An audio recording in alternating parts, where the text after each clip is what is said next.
बिस्मिल्लाहिर्रहमानिर्रहीम, अस्सलाम वालेकुम। मैं हूं ईसा नकवी और मेरे साथ मौजूद हैं सदीक जान। पाकिस्तानी सियासत के हवाले से एक अहम महीना सितंबर का 2020 का वो इख्तिताम पजीर होने जा रहा है और इस महीने में हमने देखा कि बहुत ज़्यादा पॉलिटिकल एक्टिविटी हुई और कुछ तवक्को से ज़्यादा हुई। ख़ास तौर पर अगर इसका पीक पॉइंट देखें तो वो जो अपोजिशन पार्टीज़ की ऑल पार्टीज़ कॉन्फ्रेंस और उसमें साबिक़ वज़ीर आज़म मियां मोहम्मद नवाज़ शरीफ का ख़िताब, जिसने पाकिस्तान की सियासत में एक इर्ताश बर्पा किया। और क्या ये जो तकरीर है ये ख़त्म हो गई, इस तकरीर के बाद मामला दोबारा नॉर्मल हो गए हैं, या फिर हमें इसका इर्ताश, इसकी लहरें जो हैं वो अक्टूबर के महीने में भी बुलंद होती हुई नज़र आएंगी? इसके ऊपर सदीक जान के साथ गुफ्तगू करेंगे। मौजूदा सियासी सूरत हाल। सदीक जान साहब, ये बताएं कि नवाज़ शरीफ साहब ने ख़िताब कर दिया, ख़िताब ख़त्म हो गया, उसके बाद फिर हमने देखा कि कुछ स्कैंडल्स आने का सिलसिला भी शुरू हुआ। शेख रशीद साहब के बयानात और DGI-SPR का स्टेटमेंट, इस सारे मामले से आपको लगता है कि क्या नून लीग किसी बंद गली में पहुंच गई है या अभी कोई कुश्ती होना बाकी है? देखिए ईसा नकवी साहब, एक तो ये मामला अभी चलेंगे ज़ाहिर आगे, ये केसेस जिस तरह से चल पड़े हैं और जिस तरह से वो तो हम खैर बड़ी तफसील से आप और मैं वीडियो में एक में बता चुके हैं कि सितंबर के हवाले से हमने तो पहले ही बता दिया था और बड़ी तफसील से बात कर दी थी कि सितंबर होगा। बिल्कुल। अब इस भाई हो गई ये कि नवाज़ शरीफ साहब ने अपना आखिरी पत्ता जो है ना वो खेल दिया है। इसके बाद कुछ बचा नहीं है उनके पास, और उन्होंने इस्टेब्लिशमेंट के साथ जो बैकडोर राब्तों के हवाले से जो एक मामला था वो भी एक तरह से अपने मंतकी आम को पहुँचा दिया है। अब एक ही सूरत में मुस्लिम लीग नून की बात कर रहा हूँ, नवाज़ शरीफ की नहीं। नवाज़ शरीफ का मुझे नहीं लगता कि अब उनका कोई नुमाइंदा उधर जा सकता है, या उसको अगर वो जाना भी चाहे तो उसको उधर टाइम मिल सकता है। अब मुश्किल है नवाज़ शरीफ की हद तक। नवाज़ शरीफ साहब ने अपना फ़ैसला सुना दिया है। नवाज़ शरीफ के आप समझिए कि जहन में जो कुछ था, दिल में जो कुछ था, पीछे जो कुछ चल रहा था, वो सब कुछ उन्होंने बयान कर दिया। फ़ौज के ख़िलाफ़ जो कुछ उन्होंने कहा है उसके बाद वो ख़त्म हो गया। अब यानी आपको लगता है कि Nawaz Sharif point of no return पे नवाज़ शरीफ जा चुके हैं पॉइंट ऑफ नो रिटर्न पे, और नवाज़ शरीफ इससे आगे जहाँ पे जाएंगे वो वही है जो हम पहले बात कर चुके हैं, अल्ताफ़ हुसैन वाली। अल्ताफ़ हुसैन ने क्या किया था, ये सारी बातें अल्ताफ़ हुसैन किया करता था, और उससे अगला स्टेप क्या था कि अल्ताफ़ हुसैन कहता था जो आज हैं वो थे हो जाएंगे, यानी वो लोगों को फिर आगे उसने कहा कि फ़ौज और इनके ऊपर हमलों और इस सतह तक ले गया था। ये एक स्टेप बाकी है। नवाज़ शरीफ साहब ने भी तो सकूत ढाका की मिसाल दी है ना, तो वो तो बाकायदा यानी कि एक तरीके से एक धमकी है कि नून लीग जो है उस बयानिए को, फ़ौज मुखालिफ जो उनका बयानिया है उसको वो उस पॉइंट पर लेके जाना चाहते हैं। यानी कि धमकी तो यही है ना, जब आप मिसाल ये दे रहे हैं कि मुल्क तकसीम हो जाएगा। हाँ, ये बात भी है। और मैं आपको बताऊँ ये क्योंकि नजम सेठी साहब बहुत करीब रहे हैं नून लीग के और उनके राब्ते भी ज़ाहिर हैं पार्टी के साथ, तो उन्होंने चेयरमैन भी बनाया, निगरान वज़ीर आला भी, और वो सारे मामला उन्होंने जो बात ज़ाहिर है उनकी एक सियासत की कैप और सहाफ़त की, वो कभी एक उतार के दूसरी टोपी पहन लेते हैं, फिर दूसरी उतार के पहली टोपी पहन लेते हैं। ऐसे ही है।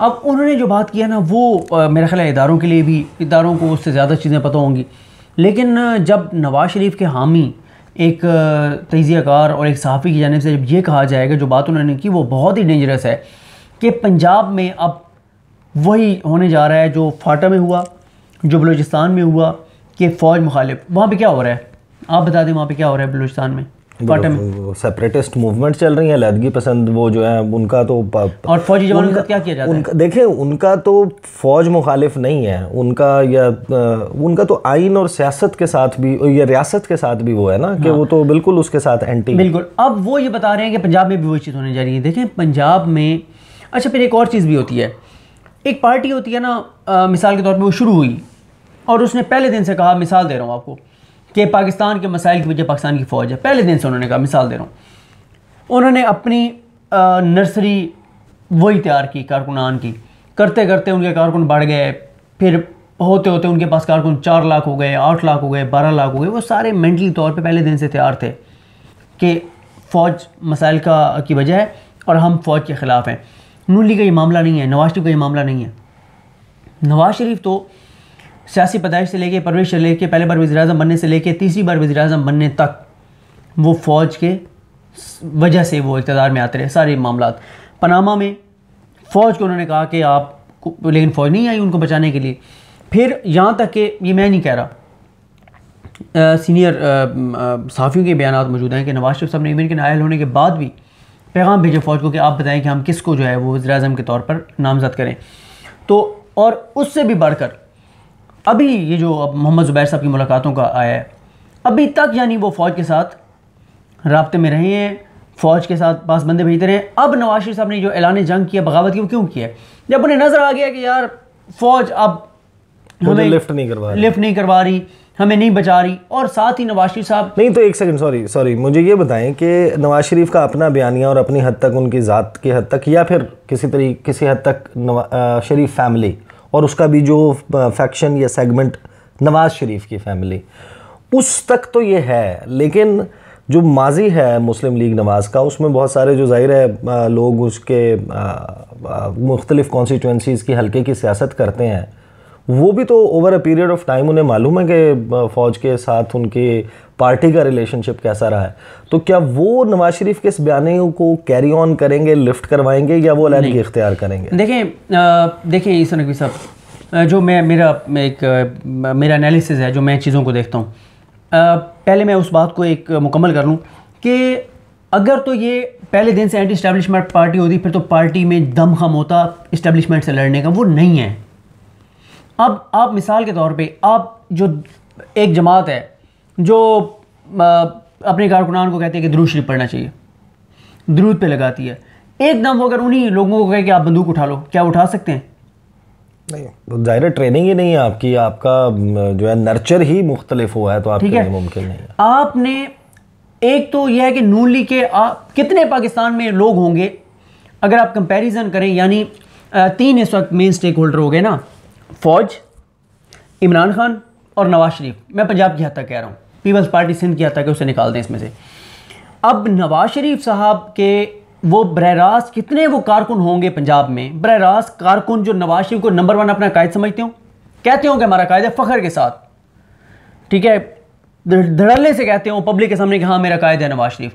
जिस तरह इमरान खान के कारकुन कहते हैं कि हाँ हमारा लीडर है इमरान खान, मानते हैं वो उनके पूरे। अब मुझे बताएं कि वो जो कारकुन जो मानता है कि मेरा कायद है नवाज शरीफ, वो क्या फ़ौज के ख़िलाफ़, वो नवाज शरीफ के इस बयानी पे फ़ौज के भी खिलाफ हो जाएगा? इमरान खान के खिलाफ तो है ही है, कोई बड़ी बात नहीं इमरान खान के खिलाफ होना एक सियासी कारकुन का, क्या वो फ़ौज के भी खिलाफ होगा? पंजाब में 2 फैक्टर्स और आप देखें, पंजाब में कितने फ़ौजी जवान हैं जो मौजूदा या जो रिटायर्ड हैं फ़ौज के लोग, जिनका ताल्लुक़ पंजाब से है। हर ख़ानदान में कोई ना कोई चाचा, मामा, नाना, दादा, या वो फ़ौज में रहा है, ख़ानदान में कोई ना कोई एक बंदा या हाजिर सर्विस है, या रिटायर्ड है, या शहीद है, या गाजी है। ये इस तरह के बहुत ज़्यादा लोग, बहुत मिसाल हैं, ख़ासतौर पर आप पंजाब, अपर पंजाब वाली साइड के ऊपर बहुत ज़्यादा लोग हैं। दूसरी बात ये है कि पता है सबको कि ये मुनाफिकत कर रहे हैं, फ़ौज के साथ ही राब्ते में रहे, अब तक इन्होंने की, ये अपने ज़ाती केसेस की वजह से फ़ौज के ख़िलाफ़ है, पाकिस्तानी अवाम की वजह से नहीं है। 2 बातें हो गई। तीसरी बात यह है इस नकवी साहब कि पंजाब में आप ये जो आप काम करने जा रहे हैं, जो नजम सेठी साहब बता रहे हैं कि आप जो करने जा रहे हैं, क्या आपको रियासत और रियासी इदारे इसी की इजाज़त देंगे कि आप पंजाब में भी वही खेल खेलें? अगर वो आप खेल खेलने जाएंगे तो ये एजेंडा किसका है? मैं चलो ये नहीं कहता कि नून लीग वाले अक्सर कहते हैं ना कि आप कैसे नवाज शरीफ को गद्दार करार देते हैं, हम गद्दार नहीं कहते। नवाज शरीफ अगर पंजाब में फ़ौज के ख़िलाफ़ लोगों को इश्तियाल दिलाएंगे और फ़ौज के ख़िलाफ़ लोगों को तैयार करेंगे कि फ़ौज के ख़िलाफ़ नफरत पैदा करेंगे, तो उसका डायरेक्ट और फौरी जो है वो तो फ़ौजी जवान जो फील्ड में होते हैं, और फ़ौजी जवान फील्ड में कहाँ आप उनको बुलाते हैं? कहीं पे खुदा न खास्ता एक इमारत भी गिर जाए ना, तो आपका सिविल स्ट्रक्चर ऐसा नहीं है कि वहाँ से लोगों को निकाल सके। आपको देखें, लेकिन सिविल स्ट्रक्चर जो है उसके ना बनने में भी समहाउ, यानी कि जाहिर है कि अगर सिविल स्ट्रक्चर मौजूद नहीं तो उसकी वजह से, तो सिविल स्ट्रक्चर को बेहतर होना चाहिए। ये तो पॉइंट ऐसा है। मुझे एक बात बताएं, क्या नवाज शरीफ साहब को और शहबाज शरीफ साहब को फ़ौज ने कहा था कि पंजाब के अस्पताल बेहतर ना करें? क्या उन्होंने कहा था कि आप 70% बजट 75% सिर्फ लाहौर पर लगाएं और बाकी शहरों में आप ना लगाएं? क्या फ़ौज ने उनको कहा था कि सारा पैसा आप लाहौर पे लगा के और फिर पूरे पंजाब में जाके नवाज शरीफ साहब ने लिया में खड़े होकर कहा तरक्की देखनी है तो लाहौर आ जाओ? हमारे सराय ने उठाया बिस्तरा बोरी, उन्होंने कहा चलो जी लाहौर। वहाँ पूरे पंजाब से लोग लाहौर पहुँच गए क्योंकि आपने सारे हॉस्पिटल वहाँ पर रखे, न्यूरो साइंसेज वहाँ बनना था भावलपुर में, वो आपने उठा के उधर डाल दिया। पूरे पंजाब से बेरोजगार लोग लाहौर चले गए। लाहौर के मसाइल देखें कितने बढ़ गए। ठीक है, जो अर्बनाइजेशन है उसका सबसे बड़ा नुकसान ही है कि आपके देहात से, एक एग्रीकल्चर मुल्क में देहात से, छोटे शहरों से उनको डेवलप करने के बजाय, वहाँ पर लोगों को जो है वो एम्प्लॉयमेंट रिसोर्सेज देने के बजाय आपने उनको रुख दिखा दिया कि आ जाएं इस बड़े शहर में और इसका मज़ीद जो है ना इसको इतना बड़ा कर दें कि इसके मसाइल ही ना हल। बिल्कुल, मैं ये समझता हूँ कि मुख्तसर आपको अगर 1 मिनट में बता दूँ, मैं समझता हूँ 5 से 6 फैक्टर्स हैं जिस वजह से नवाज शरीफ का ये बयानिया नहीं बिक सकता। Number 1, Nawaz Sharif anti establishment है नहीं, अपने ज़ाती करप्शन केसेस में ढील एनआरओ ना मिलने की वजह से वो एंटी स्टैब्लिशमेंट बना हुआ है दिखावे की हद तक, और लोग ये बात जानते हैं। दूसरी बात यह है कि पंजाब में फ़ौज के ख़िलाफ़ लोग नहीं उठेंगे, ठीक है, और लोग समझते हैं कि ये नवाज शरीफ किसकी ज़बान बोल रहे हैं। तीसरा, आपकी रियासत ये इजाज़त नहीं देगी कि पंजाब में ये खेल खेला जाए, क्योंकि पता है कि ये खेल किसका है। चौथा, आपके रीजनल हालात इस चीज़ का इस वक्त मुतहम्मिल नहीं हो सकते, आप इन चीज़ों पे करते हैं वीडियोस। पांचवी बात यह है, नवाज शरीफ साहब के बराह रास्त नज़रियाती कारकुन नहीं हैं। नवाज शरीफ के पास विनिंग हार्सेस हैं और उनके आगे जो कारकुन हैं वो खुद को, जब वो विनिंग हार्सेस नून लीग के साथ होते हैं तो वो नून लीग के हो जाते हैं, जैसे बखर में ढांडला और रवानी ख़ानदान है। नवानियों के जो कारकुन हैं, जो नवानियों के सपोर्टर्स हैं, वो नवानी जिस मर्जी जमात में चले जाएं, वो पाकिस्तान में शख्सी सियासत तो जाहिर है, ठीक है। और आखिरी बात यह है कि भाईजान एक चीज़ और देखें कि इमरान खान नवाज शरीफ से कई गुना ज़्यादा पॉपुलर लीडर है, ये फैक्ट है, इसको मानना पड़ेगा आपको कि इमरान खान, जब इमरान खान ये कह रहा होगा कि नवाज शरीफ मुल्क दुश्मन एजेंडे पे चल के ये कर रहा है, जब फ़ौज ये बात बता रही होगी कि ये आप पाकिस्तान का भला नहीं कर रहा अगर कोई फ़ौज के खिलाफ ऐसा, लेकिन एक लोगों में जो है बुनियादी एक रिजेंटमेंट, वो जो मुआशी हालात हैं या जो एम्प्लॉयमेंट के हैं, अल्टीमेटली इमरान खान साहब को अपने मंशूर के ऊपर डिलीवर करना होगा। सिर्फ एक मसला है और वह है महंगाई का और रोज़गार के मौके का। ये दो चीज़ें, इनको बेहतर कर ले। अच्छा, एक और चीज़ भी है, आप अगर सर्वे करके देखें, आप किसी दुकानदार के पास जाएं और उसे कहें कि वो कहेगा हालात मुश्किल हैं, ये वो सारा कुछ, आप पूछेंगे अच्छा नवाज शरीफ को ले आए, जरदारी को ले आए, वो कहेगा नहीं, उनको भी नहीं।